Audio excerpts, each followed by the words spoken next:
అందరికీ నమస్కారం. ఈరోజు కథ హిట్లర్ ఎపిసోడ్ 99 స్వామీజీని కలిసిన హాసిని. ఇక స్టోరీలోకి వెళ్తే, స్వామీజీ దగ్గరికి వెళ్ళిన అనసూయకి హాసినికి పిల్లలు పుట్టరని చెప్పడంతో కోపంగా ఇంటికి వచ్చి హాసినిని విరాట్కి విడాకులిచ్చి వెళ్ళిపోమ్మంటుంది అనసూయ. దానికి హాసిని చాలా బాధపడుతుంది. హాసినికి దేవుడున్నాడన్నా స్వామీజీలన్నా వాళ్ళు చెప్పే మాటలను ఎప్పుడూ నమ్మదు. అందుకే కోపంగా, మీరు అబద్ధం చెప్తున్నారు, అతని మాటలు నమ్మకండి అని కంగారుగా అంది. Do you think I'm a fool అని కల్లెర చేస్తూ అడిగింది అనసూయ. అయ్యో, నేను అలా అనట్లేదు అత్తయ్య గారు అని కంగారుగా అంటున్న హాసిని ఆపుతూ, మరి నీ మాటల్లో అర్థం ఏంటి? స్వామీజీ చెప్పేవి అబద్ధాలనా, లేక అసలు దేవుడే లేరనా? నా ఉద్దేశం అది కాదు అత్తయ్య గారు అని భయంగా అంటున్న హాసిని మాట్లాడనీయకుండా, నీ ఉద్దేశం అది కాబట్టే ఇలా మాట్లాడుతున్నావు. విరాట్ రాగానే ఏడుస్తూ నేను మాట్లాడినవన్నీ చెప్పి సానుభూతి పొందాలనుకుంటున్నావు, అంతే కదా అని అర్థం లేకుండా అంటున్న ఆవిడ మాటలకు ఎలా సమాధానం చెప్పాలో అర్థం కాని హాసిని, చెప్తే ఏమవుతుంది, మీరే కదా స్వామీజీ చెప్పారని కొంచెం అయోమయంగానే అనింది హాసిని. విరాట్కి ఏమని చెప్తావు హాసిని? నేను పిల్లల్ని కనలేను, అయినా నీ భార్యగా ఈ మ్యాన్షన్లో ఉండాలనుకుంటున్నాను, నీ వంశాన్ని పెంచలేను, కానీ నీ ఇంట్లోనే ఉండి రాజభోగాలు అనుభవిస్తాను అని చెప్తావా అని కోపంగా అడిగింది అనసూయ. అనసూయ మాటలకు బాధపడుతూ, నాకు పిల్లలు పుట్టరని మీరెలా డిసైడ్ చేస్తారు? నాకు కొంచెం టైం ఇవ్వాలి కదా అని అనింది. కానీ తన మనసులో మాత్రం 20 సంవత్సరాలు కూడా లేని నేను అప్పుడే పిల్లల్ని ఎలా కంటాను? నా ఏజ్, బాడీ అందుకు సహకరిస్తుందా? ఈవిడకు ఇదెందుకు అర్థం కావట్లేదు అని బాధగా అనుకుంది. నీకు టైం ఇచ్చేంత టైం నా దగ్గర లేదు. ఇప్పటికే విరాట్ ఏజ్ చాలా ఎక్కువగా ఉంది. ఆలస్యం చేస్తే నా వంశానికి వారసులే లేకుండా పోవచ్చు. ఏం చేయాలో డిసైడ్ చేసుకో అని కోపంగా అంటూ తన గదిలోకి వెళ్ళిపోయింది అనసూయ. అనసూయ వెళ్ళిపోయాక చాలాసేపు అలానే నిలబడి ఆలోచిస్తూ ఉంది హాసిని. కొద్దిసేపటికి తన ఆలోచన నుంచి బయటికి వచ్చి డైనింగ్ టేబుల్ మీద ఉన్న డిషెస్ వైపు చూసింది. సహజంగానే ఆకలికి ఆగలేని హాసిని నీరసంగా ఉండటంతో వెళ్ళి కూర్చుంది. నోట్లో అన్నం పెట్టుకోగానే ఆమె దగ్గరికి వచ్చిన సరోజ, ఇంత జరిగాక కూడా ఎలా తినాలనిపిస్తుంది అని హాసినిని అదోలా చూస్తూ అనింది. ఆమె మాటలకి ఏడుపు తన్నుకొస్తుంటే ఇక హాసిని తినలేకపోయింది. మౌనంగా తలదించుకుంది. కామ్గా వెళ్ళి ఈ డిషెస్ అన్నీ క్లీన్ చేయి. మేడంకు ఫేవర్గా ఉండాలంటే ఆవిడను సంతోషపెట్టే పనులు మాత్రమే చెయ్యి, ఇలా కోపం తెప్పించే పనులు కాదు అని చెప్పి అక్కడి నుంచి వెళ్ళిపోయింది సరోజ. హాసిని బాధగా తన నోట్లో ఉన్న అన్నాన్ని ప్లేట్లో ఊసేసి అక్కడున్న గిన్నెలను తీసుకెళ్ళి క్లీన్ చేయడం మొదలుపెట్టింది. రూమ్లోకి వెళ్ళిన అనసూయ సాయంత్రం వరకు బయటకు రాలేదు. హాసిని ఆపకుండా ఇంటి పనులు చేస్తూనే ఉంది. కిచెన్లో డిన్నర్కి అన్నీ ప్రిపేర్ చేస్తున్న హాసిని చూసిన అనసూయ, నువ్వు ఇంకా వెళ్లకుండా ఇక్కడేం చేస్తున్నావు అని కోపంగా అడిగింది. ఆమె మాటలకి భయంగా వెనక్కి తిరిగి, ఏంటి అని అయోమయంగా అంది. నిన్ను ఇక్కడి నుంచి వెళ్ళిపోమ్మని చెప్పాను కదా, ఇంకా ఇక్కడే ఉండి ఏం చేస్తున్నావు అని విసుగ్గా అనగానే, అంటే నేను ఇప్పుడే ఇక్కడి నుంచి మ్యాన్షన్కి వెళ్ళిపోవచ్చా అని కొంచెం రిలీఫ్గా అవుతూ అనింది హాసిని. అక్కడే ఉండి అనసూయ చేతిలో ఇంకా మాటలు పడాలని ఆమెకు అస్సలు లేదు. ఎప్పుడెప్పుడు అక్కడి నుంచి పారిపోవాలా అని ఎదురుచూస్తోంది. విరాట్ రాగానే నువ్వు మీ విడాకుల సంగతి మాట్లాడడం మర్చిపోకు.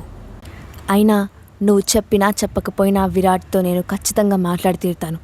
నీకు పిల్లలు పుట్టరని తెలిసాక కూడా విరాట్ నువ్వే కావాలనుకుంటే మిమ్మల్ని ఎలా విడదీయాలో నాకు బాగా తెలుసు. అందుకే ఈ గొడవలన్నీ లేకుండా మౌనంగా నీకు నువ్వే విరాట్ జీవితం నుంచి వెళ్ళిపోతే నీకే మంచిది అని కొంచెం కఠినంగానే అనింది అనసూయ. కొద్దిసేపటి తర్వాత హాసిని అక్కడి నుంచి బయలుదేరి వెళ్ళిపోయింది. ఒక పక్కన ఆకలి వేధిస్తున్నా మరో పక్క అనసూయ మాటలు ఆమెను చాలా బాధ పెడుతున్నాయి. అనసూయ మాటల గురించి ఆలోచిస్తున్న హాసినికి ఎక్కడో ఏదో తప్పు జరుగుతుందని అనిపించింది. స్వామీజీ మాటలు తీసి పారేసేలా అనుకున్నా తనకు దేవుడి మీద ఉన్న నమ్మకంతో ఆయన్ని నమ్మాలా లేదా అని చాలా కన్ఫ్యూజన్లో ఉంది. ఆలోచించి విసిగిపోయిన హాసిని డైరెక్ట్గా తన ఆఫీస్కి వెళ్ళిపోయింది. ఆఫీస్ టైమింగ్స్ అయిపోయే టైంకి ఆఫీస్కి వచ్చిన హాసినిని చూసి ఆశ్చర్యపోయింది కీర్తి. నువ్వేంటి సడన్గా ఎక్కడికొచ్చావు అని అడిగింది. అసలే చిరాగ్గా ఉన్న హాసిని, నా ఆఫీస్కి నేను రావడానికి కూడా నీ పర్మిషన్ కావాలా అని కొంచెం కోపంగానే అరిచింది. రాకూడదని నేనెప్పుడు చెప్పాను? ఇది నీ కంపెనీ, నువ్వు ఎప్పుడైనా రావచ్చు పోవచ్చు. కానీ తమరు ఇప్పుడు అత్తగారి హౌస్ అరెస్ట్లో ఉన్నారు కదా అని అడిగాను. అంతే తల్లి అని అనగానే గట్టిగా కళ్ళు మూసుకొని తెచ్చి, నేనేం పారిపోయి రాలేదు, ఆవిడే నన్ను వెళ్ళిపోమ్మంది అని అనింది హాస్ని. వాట్? కానీ ఎందుకు? విరాట్ సార్ ఏమైనా హైదరాబాద్కి వచ్చేసారా అని అనగానే నో అని ఆన్సర్ చెప్పింది హాస్ని. మరి నువ్వు ఆఫీస్కి ఎందుకు వచ్చా? ఆవిడ అంత తేలిగ్గా నిన్ను వదిలేసే రకం కాదే అని వెటకారంగా అన్న కీర్తితో తన మాటలు పట్టించుకోకుండా, ఒక ప్లేస్కి వెళ్ళాలి, నాతో పాటు వస్తావా అని సీరియస్గా అడిగింది హాస్ని. హాస్నిలో ఏదో తేడా గమనించిన కీర్తి, ఎక్కడికి?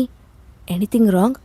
సీరియసా అని అడగగానే, మా అత్తయ్య గారు రెగ్యులర్గా వెళ్ళే స్వామీజీ దగ్గరికి అని అనింది హాస్ని. స్వామీజీ దగ్గరకా? ఇప్పుడు అక్కడికెందుకే? కొంపతీసి విరాట్ సార్ వచ్చే లోపల సన్యాసం తీసుకోవాలని ప్లాన్ చేస్తున్నావా ఏంటి అని వెక్కిరిస్తూ అడిగింది కీర్తి. నువ్వు జోగ్గా అన్నా చివరికి నాకు అదే గతి పట్టేలా ఉంది అని చిరాగ్గా హాస్ని అనగానే, ఏంటే వేదాంతం మాట్లాడుతున్నావు? ఏం జరిగింది? సడన్గా ఆయన దగ్గరికి ఎందుకు వెళ్ళాలనుకుంటున్నావు అని అడిగింది కీర్తి. ఏం చెప్పమంటావే? నాకు ఇంకా పిల్లలు పుట్టట్లేదని స్వామీజీ దగ్గరికి వెళ్ళి మా జాతకాలు చూపించిందంట మా అత్త. అది కాస్త రివర్స్ అయ్యి ఆయన నాకు పిల్లలే పుట్టరని చెప్పాడట. దాన్ని పట్టుకొని హిట్లర్ లైఫ్లో నుంచి నన్ను వెళ్ళిపోమ్మని మా అత్త నన్ను బెదిరిస్తుంది అని అనింది హాస్ని. వాట్? ఈ రోజుల్లో స్వామీజీలేంటే? ఆవిడ ఏ కాలంలో ఉంది అసలు?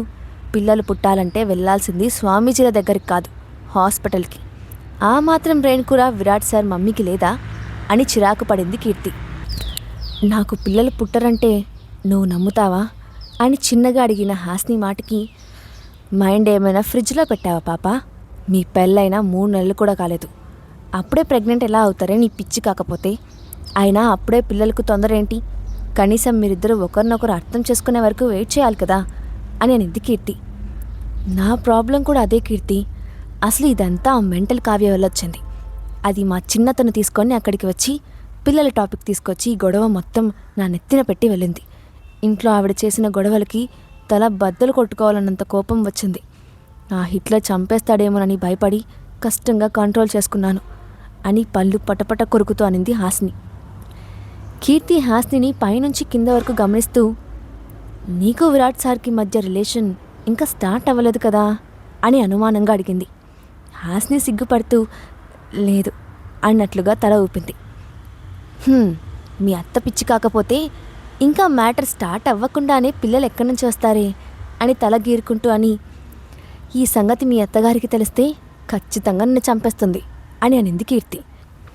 నాకు అదే భయంగా ఉంది. పిల్లలు పుట్టడం లేదని ఇంత గొడవ చేస్తున్నారు.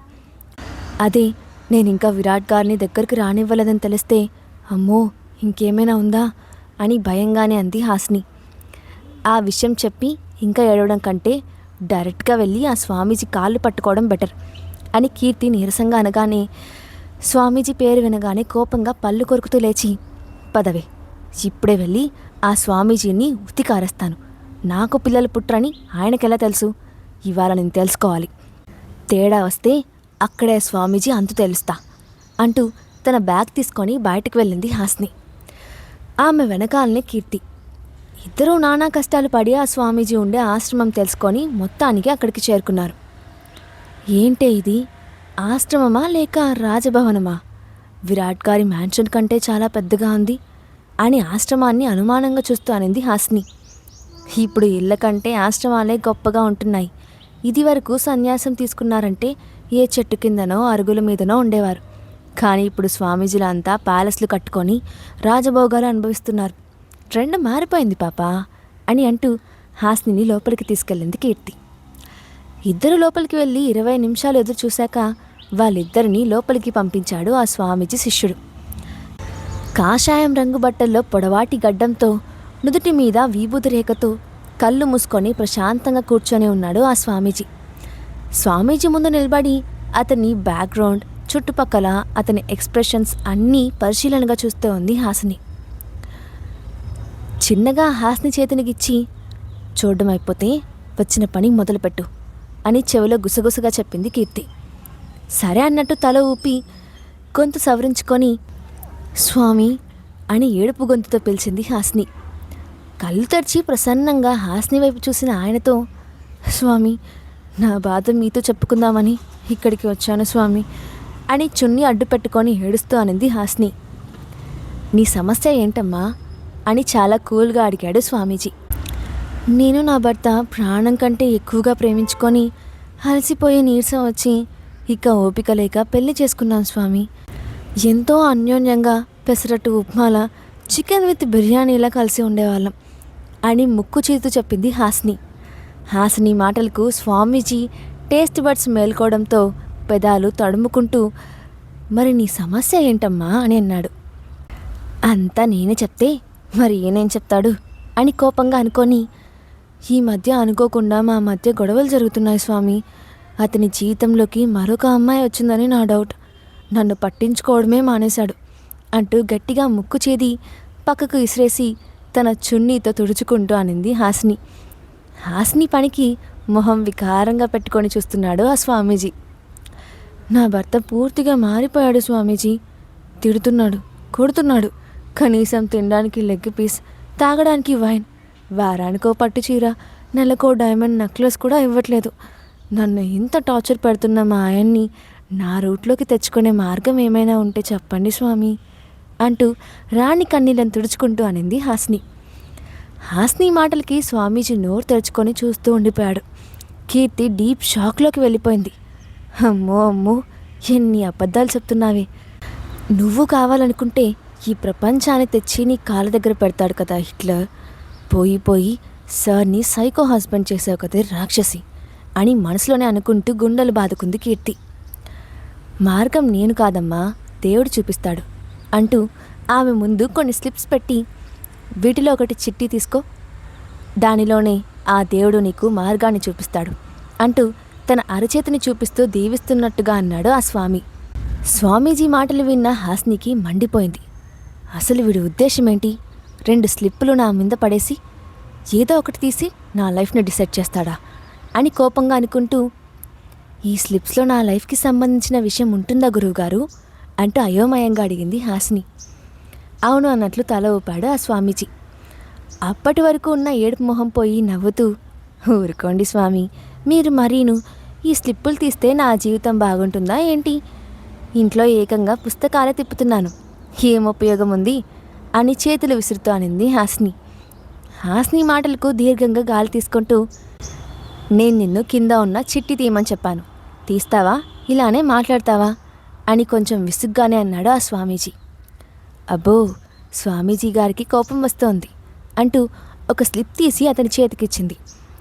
స్వామీజీ అసలు ఆ స్లిప్ కూడా ఓపెన్ చేయలేదు. చెప్పండి స్వామి, నేను నా భర్త విడిపోతామా? నేను చూడండి ఎంత అందంగా ఉన్నానో, కావలసినంత డబ్బుంది, ఇంటి పని వంట పని ఎంత బాగా చేస్తానో తెలుసా? నా భర్తని ప్రతి క్షణం కనిపెట్టుకొని ఉంటాను. పొద్దున్న ఆయన లేచేసరికి కప్పు కాఫీతో రెడీగా ఉంటా. రాత్రిపూట కాళ్ళు కూడా పడతాను. ఇన్ని చేస్తున్నా కానీ ఆయన నన్ను వదిలేస్తా అంటున్నాడు.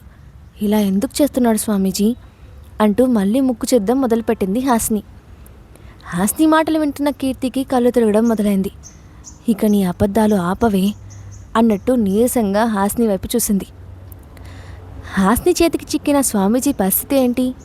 హాస్ని స్వామీజీ దగ్గరికి వెళ్తుందని అనసూయకు తెలిస్తే ఏం జరుగుతుందో నెక్స్ట్ పార్ట్లో చూద్దాం. ఈ స్టోరీ అప్డేట్ ఎలా ఉందో కింద కామెంట్ బాక్స్లో మీ ఒపీనియన్ని షేర్ చేయండి. అలాగే ఇలాంటి మరిన్ని స్టోరీస్ కోసం మా ఛానల్ని తప్పకుండా సబ్స్క్రైబ్ చేసి పెట్టుకోండి. Thanks for watching.